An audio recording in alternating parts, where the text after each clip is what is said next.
So hello students. तो आज का हमारा टॉपिक है that is reproduction and modern technology. तो हम बात करने वाले हैं ऐसे कपल्स के बारे में who is unable to conceive a child. तो अगर पहले के ज़माने के बारे में बात करें तो ऐसे कपल्स के लिए सिर्फ एक ही ऑप्शन रहता था, that was adoption. But in today's world there is a use of technology जहाँ पर जो स्टेराइल कपल्स हैं they are now able to conceive a child.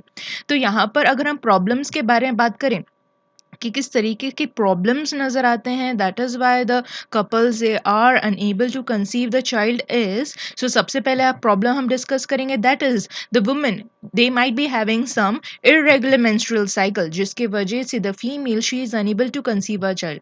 दूसरा प्रॉब्लम आ जाता है, that is the difficulty in oocyte production. मतलब normally जो एग है it is been produced by the ovaries. Okay, सो अगर ओवरीज इस तरीके के एग या oocyte को अगर प्रोड्यूस नहीं करती तो एग भी फर्टिलाइज नहीं होगा। So here this is another problem due to which the female is unable to conceive.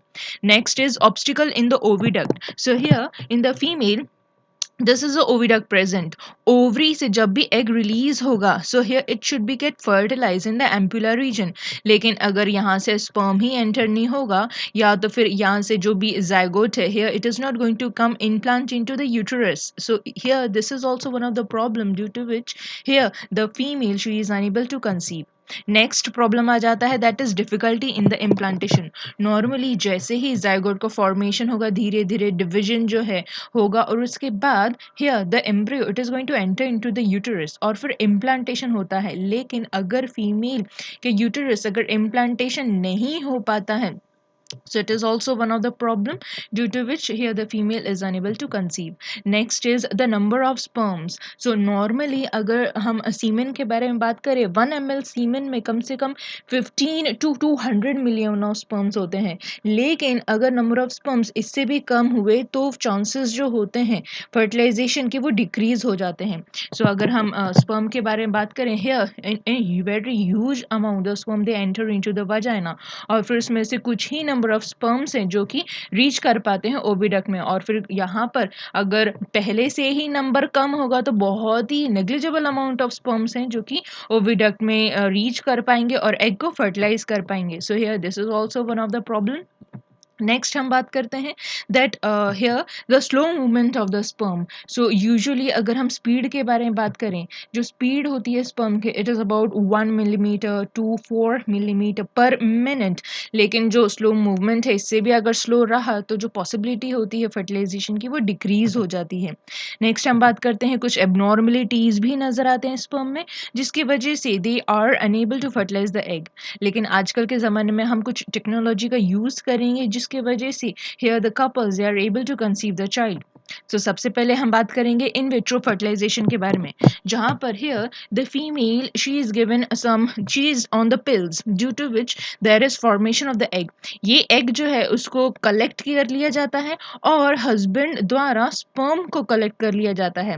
And further ये जो एग और स्पर्म को कलेक्ट किया है it has been fused in the laboratory जिसकी वजह से जाइगोट का फॉर्मेशन होगा और फिर जाइगोट जो है वो डिवीजन करना स्टार्ट कर देगा और उसी एम्ब्रियो को जो है उसको इम्प्लांट कर दिया जाता है फीमेल के यूटेरस में जिसके वजह से the female she is able to conceive the child.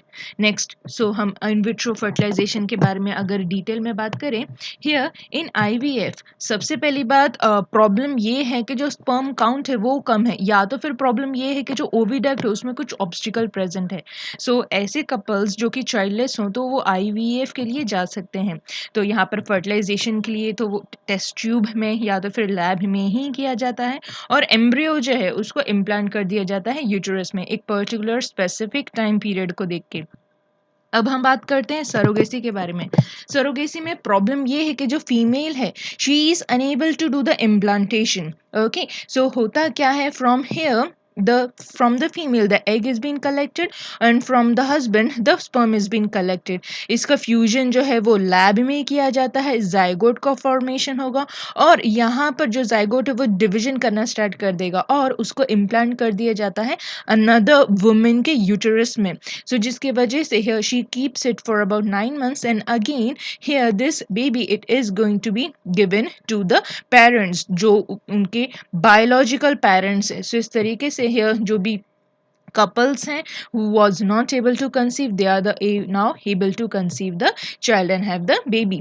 So यहाँ पर जो problem है it is in the female who in which the uterus it is not getting implanted. So यहाँ पर जो female है, here from the female the egg is being collected and from the husband the sperm is been collected, जिसको fuse करेंगे lab में और उसको implant कर देंगे अनदर वुमेन के यूटरस में. सो जो अनदर वुमेन होती है that is going to be the surrogate mother. So इस तरीके से जो है here surrogate mother it is helping the couples who are not able to conceive the child. अब हम बात करते हैं स्पर्म बैंक के बारे में. यहाँ पर हम ऐसे स्पर्म्स के बारे में बात करेंगे जो कि कलेक्ट कर लिए जाते हैं ऐसे मेल्स से, the mail who is physically fit, healthy and free from the diseases. Okay, so here the sperm जो है सो डिजायर्ड मेन से कलेक्ट कर लिया जाता है इजैकुलेशन के द्वारा, फिजिकल मेथड की तरह, और हियर प्रॉपर मेडिकल चेकअप के द्वारा ही here the semen it is been stored in a particular temperature. और जो भी नीडी कपल्स हैं, so here what happen is the female egg is been taken, जो फीमेल का एग है उसको कलेक्ट कर लिया जाता है और स्पर्म बैंक से जो है स्पर्म को कलेक्ट कर लिया जाता है and in the lab the fusion of the gametes it is done, मतलब जाइगोट का फॉर्मेशन किया जाएगा एंड अब इसी जाइगोट को जो है इम्प्लांट कर दिया जाएगा इन the female. So here implantation जो है जो भी नीडी कपल की फीमेल है उसमें कर दिया जाएगा implantation. So here this is also here use of the IVF it is done where the fusion of the gametes it is done in the laboratory. और जो डोनर होता है, so the donor who is going to give the semen into the sperm bank, उनकी identity हमेशा ही as a secret रखी जाती है क्योंकि ये रूल है, रेगुलेशन है. अब हम बात करते हैं ट्विंस के बारे में. ट्विंस जो है वो दो तरीके के होते हैं, मोनोजाइगोटिक ट्विंस और डाइजाइगोटिक ट्विंस. ट्विंस यहाँ पर होता क्या है, दो एम्ब्रियोज एक साथ डेवलप होते हैं यूटरस में और एक साथ ही डिलीवर्ड किए जाएंगे. सो होता क्या है इन द मोनोजाइगोटिक ट्विंस, अगर हम बात करें यहाँ पर the female she is going to produce one egg and it is going to get fertilise by the sperm, और आगे जाके जाइगोट का फॉर्मेशन होगा और स्टार्टिंग के फेज में मतलब जाइगोट के फॉर्मेशन के बाद 8 दिन के अंदर अंदर अगर ये कंप्लीटली एक दूसरे से सेपरेट हो जाते हैं, so here this is how यहाँ पर जो एम्ब्रियो है वो सेपरेट हो चुके हैं और सेपरेटली ही डेवलप होंगे. सो ये तरीके के जो ऑफस्प्रिंग्स प्रोड्यूस होंगे इनका जो जेंडर है वो सेम होगा. और अगर हम दूसरी के बारे में बात करें अबाउट द डाइजाइगोटिक ट्विंस, यहाँ पर from the left ovary and from the right ovary एक साथ एग का रिलीज होगा और वो सेपरेटली अलग अलग स्पर्म्स के द्वारा फर्टिलाइज होगा और ये अलग अलग जो है एम्ब्रियो का फॉर्मेशन होगा और जो डेवलपमेंट भी है वो भी अलग अलग ही होगा. और यहाँ पर जो ऑफस्प्रिंग्स होंगे हो सकता है ये सेम जेंडर के हों और हो सकता है ये अलग अलग जेंडर मतलब डिफरेंट जेंडर के हों. सो यहाँ पर होता क्या है normally this is the ovary, ovary is the one who is going to release the egg और एग जो है it is going to fuse with the sperm और यहाँ पर ये स्पर्म का न्यूक्लियस है, ये एग का न्यूक्लियस है, ये फ्यूज होगा तो जाइगोट का फॉर्मेशन होगा. सो अब जो जाइगोट है वो डिविजन करेगा 2 cell stage, 4 cell stage and then comes the 16 to 32 cell stage. फिर बाद में ये एंटर करेगा यूटरस में ताकि इम्प्लांटेशन हो सके और कुछ दिन के बाद यूटरस के एंडोमेट्रियम में जो है इम्प्लांटेशन हो जाता है. तो इस तरीके से जो है नॉर्मल डेवलपमेंट देखने मिलता है. मोनोजाइगोटिक ट्विंस में जो है एक ही एग है जो कि फर्टिलाइज किया जाता है बाय दी स्पर्म और यहाँ पर जब 8 फर्टिलाइजेशन के दौरान 8 दिन के अंदर अंदर अगर ये एम्ब्रियो कंप्लीटली सेपरेट हो जाता है, so here you can see the complete separation of the embryo has been taken place और जो कि न्यूट्रिशन इन्हें प्रोवाइड किया जाएगा by only one that is placenta. So इस तरीके से साइमल्टेनियसली इनका डेवलपमेंट होगा. सो जो जेंडर होगा वो सेम ही होगा, या तो मेल मेल होंगे या तो फीमेल फीमेल होंगे. सो इस तरीके से जो है मोनोजाइगोटिक ट्विंस देखने मिलते हैं जो कि डेवलप होते हैं सेपरेटली. अब हम बात करते हैं अबाउट द सियाज़मीज़ ट्विंस. सियाज़मीज़ ट्विंस जो हैं यहाँ पर अगर एम्ब्रियो 8 दिन के बाद मतलब जाइगोट के फॉर्मेशन होने के बाद 8 दिन बाद अगर एम्ब्रियो सेपरेट होता है तो यहाँ पर ये कोई ना कोई ऑर्गन्स या पार्ट से हमेशा ही अटैच रहते हैं क्योंकि 8 दिन बाद यहाँ पर जो सेल्स हैं दे आर डिफरेंशिएटेड। तो हियर दैट इज वाई इस तरीके के ट्विंस जो है वो डेवलप होंगे, जो ऑर्गन से कोई ना कोई पार्ट से अटैच्ड होंगी, कॉमन जॉइनिंग होगी। ऐसे ट्विंस जो हैं these are called a Siamese twins. अब बात करते हैं डायजाइगोटिक ट्विंस के बारे में, जहां पर दो एग्स रिलीज हुए थे, यहाँ पर सेपरेटली फर्टिलाइज हुए थे अलग अलग स्पर्म से, और यहाँ पर हियर इंपॉर्टेंट बात यह है कि इनके पास जो है अलग अलग प्लासेंटा प्रेजेंट होगा, जहाँ से वो न्यूट्रिशन को अपटेक करेंगे। यहाँ पर जो जेंडर है वो सेम सेम भी हो सकता है या डिफरेंट भी हो सकता है, मतलब मेल मेल हो सकते हैं या फीमेल फीमेल भी हो सकते हैं या मेल फीमेल भी हो सकते हैं। So it depends upon the sperm that which kind of sperm that has fertilized the egg. So इस तरीके से सेम जेंडर भी हो सकता है, अलग अलग जेंडर भी हो सकता है। अब हम बात करते हैं रिप्रोडक्टिव हेल्थ के बारे में। हम हेल्दी पर्सन उसी को ही बोलेंगे जो कि फिजिकली मेंटली और सोशली स्ट्रांग हो। ओके, हमारे कंट्री में जो है रिप्रोडक्टिव सिस्टम के बारे में काफ़ी कम अवेयरनेस है। ओके, बिकॉज कुछ कस्टम्स के बारे में, ट्रेडिशन की वजह से, लिटरेसी और शाइनेस के बारे में, क्योंकि इसके बारे में कोई बात नहीं करता।